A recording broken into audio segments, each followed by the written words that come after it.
Hai, makasih ya udah berkunjung ke channel ini. Ini adalah channel yang khusus membahas segala hal tentang aquaponik. Buat kamu yang saat ini ingin tahu dan berminat untuk belajar tentang aquaponik, ini adalah channel yang tepat. Silahkan subscribe dan update terus video-video di channel ini.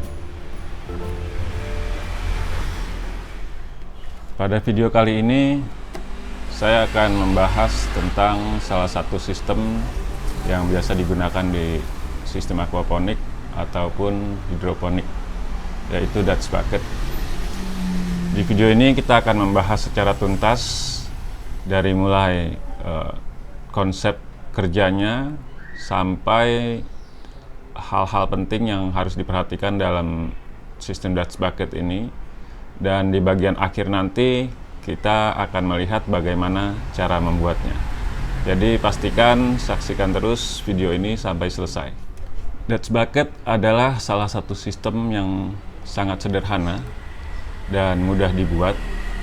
Selain itu, sistem ini juga sangat fleksibel, bisa dibuat dalam skala kecil maupun skala besar, dan dapat dilakukan konfigurasi dengan berbagai cara ya. Jadi kita akan mulai saja untuk mengetahui bagaimana Dutch bucket tersebut. Dan ini adalah contoh dari Dutch bucket. Jadi sangat sederhana sekali, hanya sebuah wadah yang bisa terbuat dari plastik seperti ini. Kemudian ada bagian outletnya. Dan ini aja bentuknya, sangat sederhana. Proses kerjanya nanti air dari kolam ikan atau mungkin setelah melewati filter akan dialirkan melalui bagian atas ini. Kemudian air itu akan memberikan nutrisi kepada tanaman, dan kemudian air itu nantinya akan mengalir kembali ke kolam ikan atau ke santeng melalui pipa outlet ini. Jadi begitu aja cara kerjanya, sangat sederhana sekali. Biasanya sistem Dutch bucket ini digunakan untuk jenis tanaman-tanaman yang besar ya, seperti misalkan cabai, tomat, juga buah-buahan seperti melon, dan juga mungkin timun, terong, dan sebagainya. Karena sistem Dutch bucket ini memungkinkan untuk menopang dari tanaman yang besar itu. Oke. Jadi setelah ini kita langsung saja melihat bagaimana cara membuat sistem Dutch bucket ini. Sebagai langkah awal untuk membuat Dutch bucket, kita harus menyiapkan materialnya atau bahan-bahannya terlebih dahulu, yaitu ember plastik ini. Ukurannya bisa berbeda, bentuknya juga bisa berbeda. Bisa menggunakan ember-ember biasa ataupun menggunakan ember yang lebih besar dari ini. Kemudian yang kedua adalah kita memerlukan keni drat dalam seperti ini, dan kemudian sok drat luar seperti ini, dan juga seal karet seperti ini. Oke. Dan selain bahan-bahan ini tadi, kita juga membutuhkan peralatan-peralatan penunjangnya, yaitu mesin bor untuk membuat lubang, kemudian hole saw ini sebagai mata bor untuk membuat lubang-lubang yang tidak bisa tercover dengan mata bor. Setelah itu juga ada mata bor ini, dan meterannya, kemudian spidol atau pensil untuk marking nantinya. Oke, sekarang kita akan coba memulai untuk membuatnya.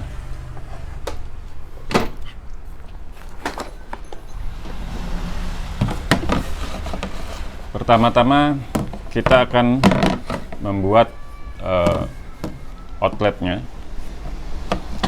Jadi untuk outletnya kita menggunakan ini, dan posisi keni ini akan berada di dalam, sedangkan posisi shock ini akan berada di luar. Untuk menentukan posisi dari outlet ini, kita harus mengukur berapa jarak dari dasar. Prinsipnya bahwa bagian bawah ini harus ada jarak sekitar setengah sampai 1 cm dari dasar, sehingga ada cukup ruang untuk air bisa lewat ke dalam sini. Nah, untuk itu caranya kita akan mengukur berapa ketinggian dari keni ini. Kita akan ukur dari sisi tengah ini sampai ke bawah, sampai ke ujung sini ya. Di sini tertulis 5 cm. 5 cm berarti kalau kita mau menggunakan jarak 1 cm berarti dibutuhkan jarak 6 cm dari dasar. Tapi perlu kita ketahui bahwa ketinggian bagian dalam dan ketinggian bagian luar ini ada perbedaan. Kalau di sini saya perhatikan bedanya sekitar setengah senti. Ya. Untuk itu kita harus beri jarak tadi 6 ditambah setengah, jadi sekitar 6,5 cm. Jadi 6,5 cm dari dasar ya. Saya punya satu trik untuk mempermudah bagaimana membuat jarak ini, yaitu saya menggunakan styrofoam ini, dan saya masukkan marking. Saya tentukan dulu jarak yang kita inginkan. Tadi misalkan 1,5 sini, 6,5. Kita kasih masukkan spidol ini misalkan seperti ini. Nah, jarak ini kita pastikan sudah sesuai 6,5 cm. Kemudian kita akan buat marking dengan spidol ini. Ini misalkan.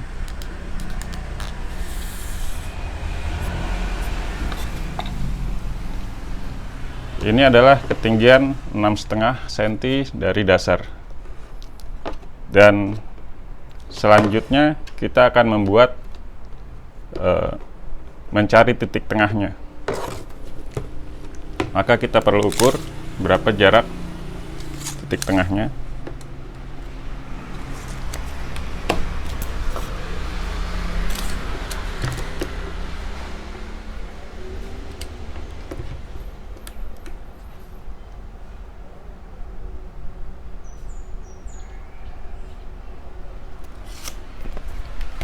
Kira-kira di sini. Jadi kita akan gunakan penggaris ini misalkan untuk membuat garis tengahnya.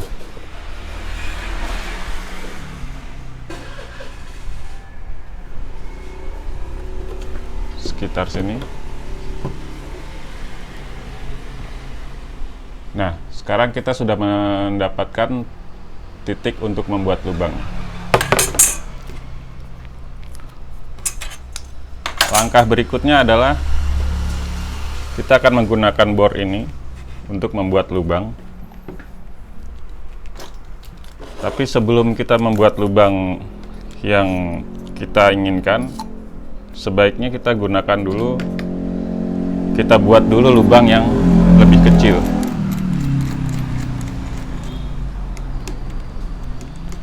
Ini tujuannya untuk mempermudah nanti pada saat menggunakan lubang yang besar. Kita akan membuat lubang dulu kecil di sini, sesuai titik yang sudah kita buat.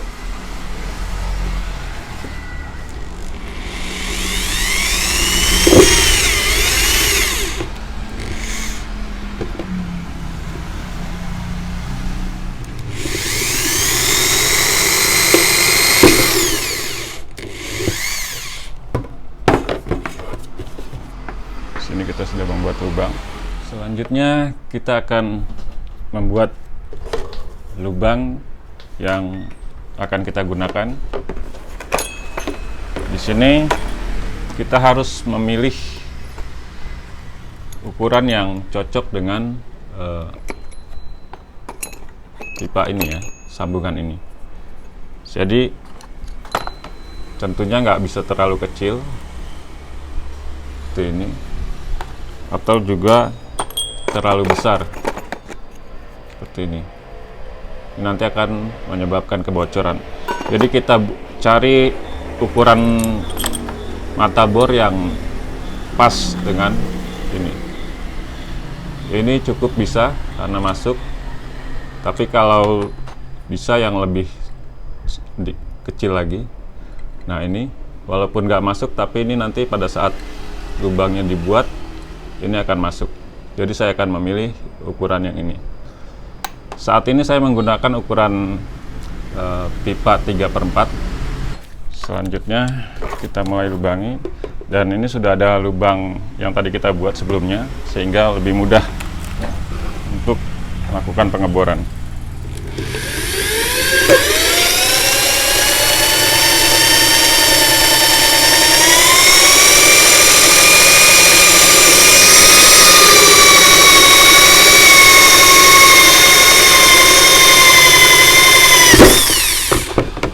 Lubangnya sudah jadi, kita akan coba ukur apakah sini masuk ya. Dan ukurannya juga tidak terlalu besar.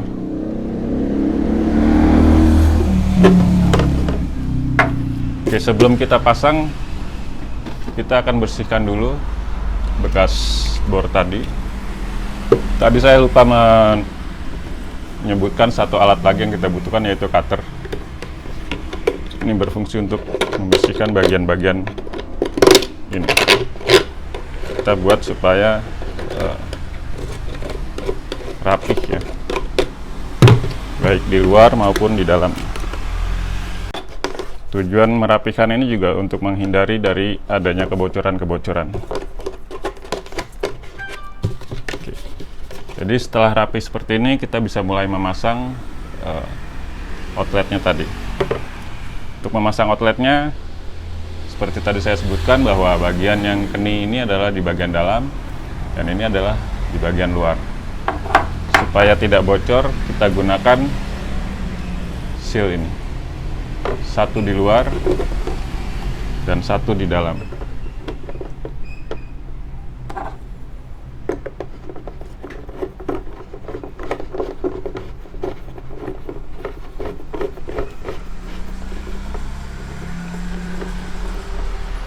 Jadi bisa dilihat seperti ini, di dalam dan di luar. Di sini kalau bisa terlihat ada jarak ya, dari dasar ke sininya, sehingga ada cukup ruang untuk masuk air. Jadi kita sudah berhasil membuat saluran outletnya. Dan ini sudah bisa digunakan sebagai media tanam Dutch bucket. Ini nanti tinggal kita isi media, kemudian bisa ditempatkan di tempat yang diinginkan. Tapi bisa juga selain ini, kita bisa juga menggunakan tutup ini yang kemudian ada net potnya seperti ini. Jadi medianya tidak diisi, kalau begini misalkan kita isi secara full, tapi kalau ini cukup di net pot ini aja. Untuk membuat model seperti ini tentunya kita harus membuat lubang pada tutupnya, dan itu juga sangat mudah. Kita tinggal mencari titik tengah dari tutup ini, kemudian kita pastikan menggunakan ukuran yang sesuai dengan net pot yang akan kita gunakan. Sini saya sudah memilihnya seperti ini, dan sama seperti tadi kita buat dulu lubang kecil di tengah itu untuk mempermudah nanti kita mengebornya. Jadi kita akan buat seperti ini.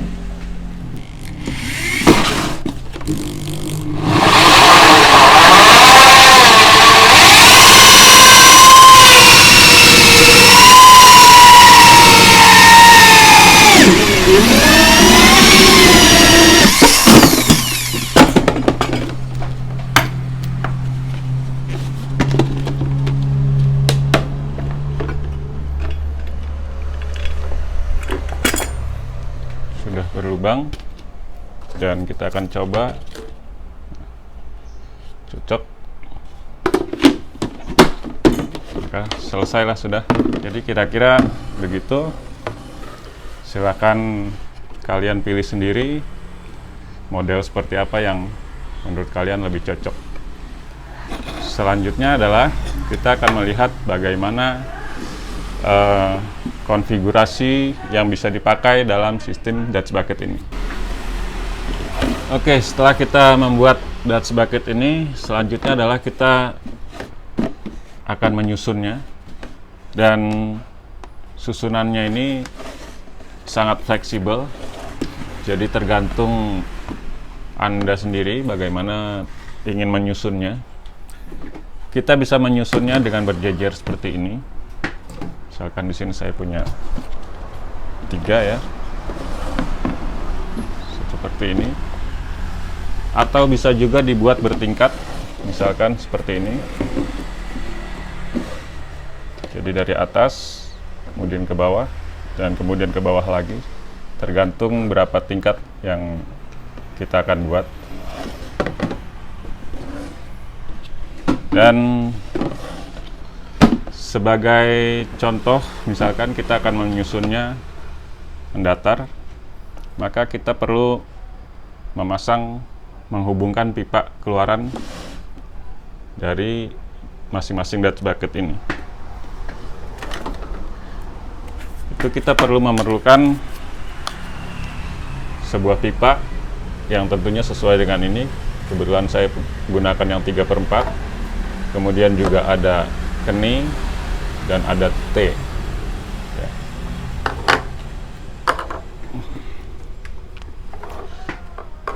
Nah, untuk menghubungkan ini, pertama-tama kita pasang dulu di sini keni, kemudian di sininya T. Ya. Jadi keni dan T. Nah, jarak antara masing-masing Dutch bucket idealnya adalah 50 cm. Jadi kita buat jarak dari sini ke sini sekitar 50 cm. Kemudian kita pasang pipa ini. Ini panjangnya sesuai selera aja. Kemudian ini kita akan hubungkan sini. Sini.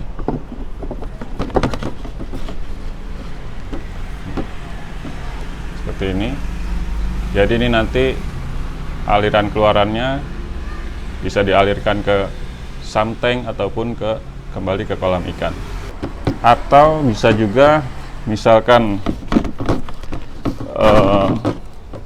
Dutch bucket ini akan ditempatkan di atas kolam, maka kita tidak perlu lagi menambahkan pipa sambungan keluaran itu, maka tinggal kita taruh aja nih di pinggir kolam, kemudian air ini akan jatuh ke dalam kolam. Jadi begitulah kira-kira susunan dari sistem Dutch bucket. Kalau langsung ke kolam kita bisa langsung seperti ini aja. Kemudian kalau mau ada jarak dari kolam, kita bisa gunakan saluran pipa ini untuk diarahkan ke kolam ataupun ke sump tank. Dan kalaupun mau dibuat seperti bertingkat juga bisa, yang bagian paling bawah dihubungkan ke kolam ikan atau sump tank. Selanjutnya kita akan membuat saluran masukannya. Jadi saluran masukan itu berasal dari kolam ikan ataupun dari filter. Nah, di sini saya menggunakan pipa seperti ini. Kemudian saya gunakan keni drat dan T-drat.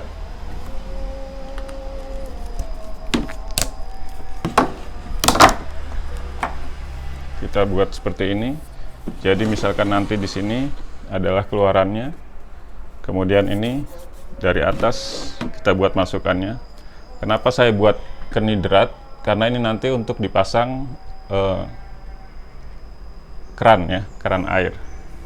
Jadi kita bisa mengatur debit airnya seberapa besar yang kita inginkan, begitu. Dan selain model seperti ini, kamu juga bisa membuat pipa biasa aja seperti ini, misalkan seperti ini. Kemudian dibuat lubang supaya air bisa keluar nanti. Bisa langsung digunakan seperti itu ataupun menggunakan selang yang bisa diarahkan nanti ke posisinya ini. Jadi begitulah kira-kira susunannya. Sangat simple dan sangat mudah untuk dibuat. Silahkan dicoba sendiri di rumah.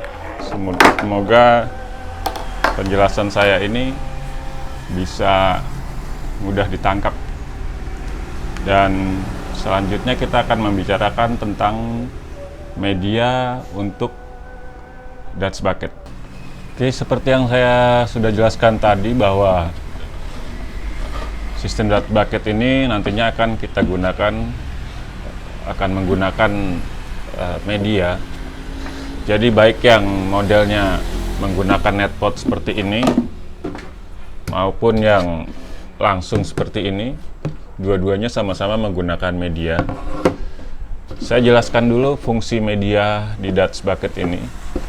Jadi pertama, selain dia sebagai alat atau sarana untuk menopang dari tanaman untuk bisa berdiri tegak, dia juga berfungsi sebagai filter dan sebagai rumah bakteri, artinya tempat tinggalnya si bakteri. Untuk itu maka perlu juga harus dipertimbangkan media-media yang akan kita gunakan untuk dalam Dutch bucket ini. Syarat media dalam Dutch bucket ini tentunya pertama adalah bahwa dia tidak beracun, tidak mengandung racun.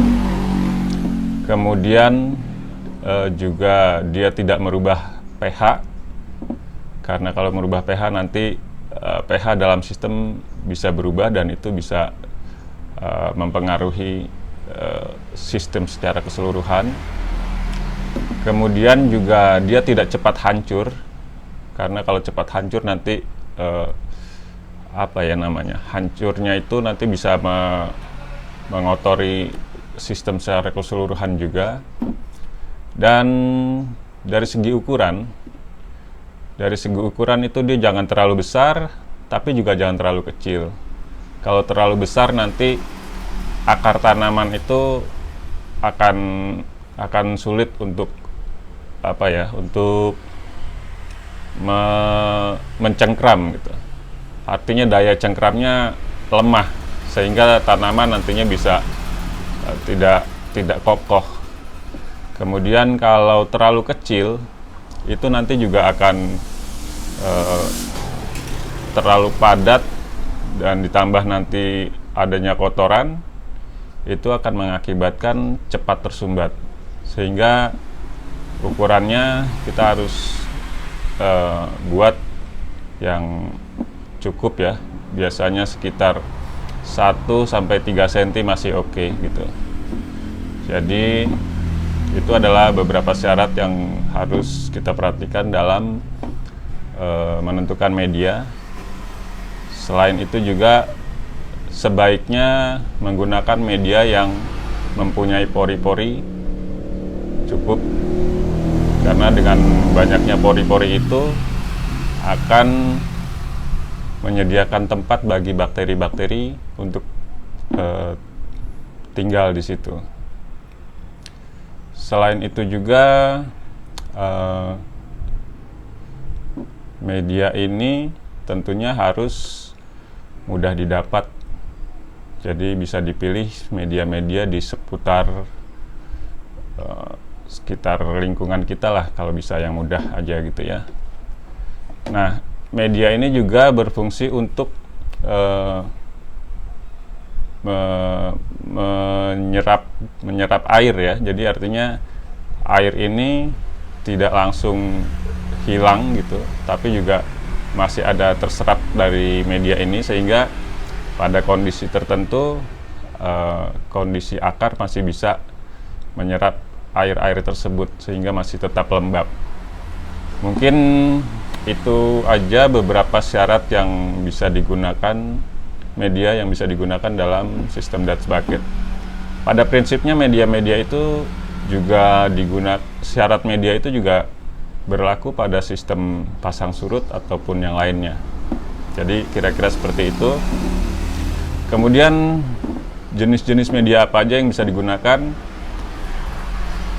Kebetulan saat ini saya nggak punya banyak pilihan medianya, jadi saya bisa sebutkan aja beberapa contohnya.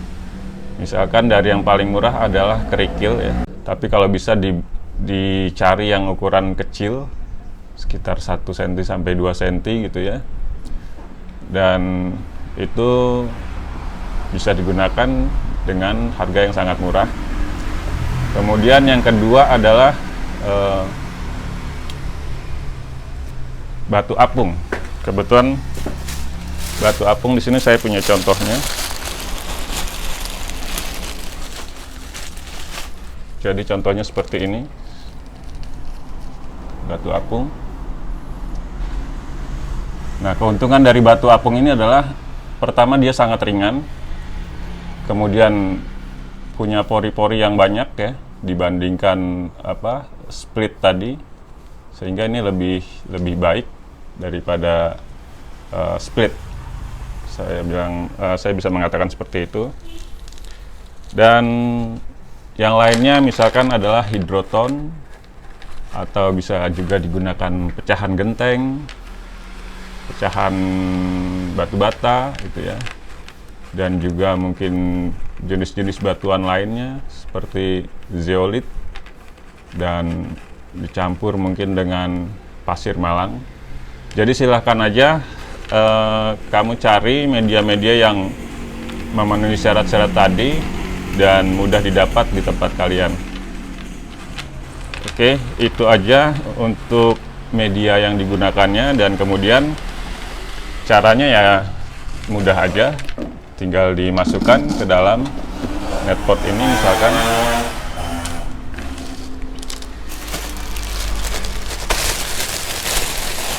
Seperti ini. diisi sampai cukup memenuhi tempatnya.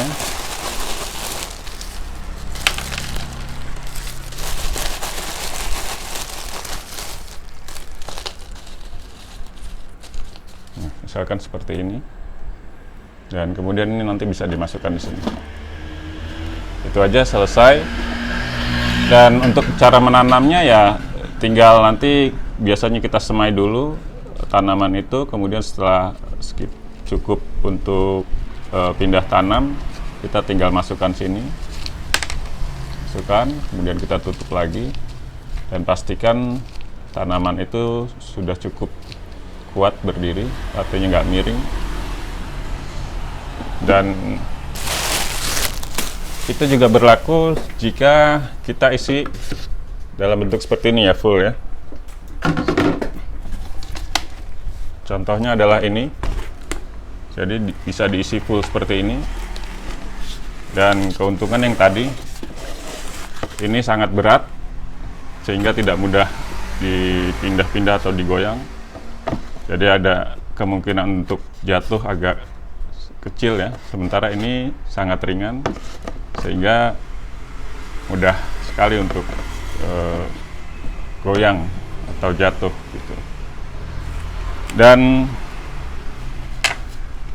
kelebihan ini juga karena medianya cukup banyak sehingga tempat tinggal si bakterinya juga lebih banyak. Dan kekurangannya adalah kekurangan lainnya adalah jika kita ingin membersihkan Dutch bucket ini, maka kita harus mengeluarkan semua media ini. Sementara kalau di model seperti ini, kita cukup mengangkat ini dan membersihkan dalamnya, dan ini sangat simple. Jadi silakan aja pilih model yang sesuai dengan kebutuhan kalian. Pada prinsipnya kedua hal ini bisa diterapkan pada sistem aquaponiknya.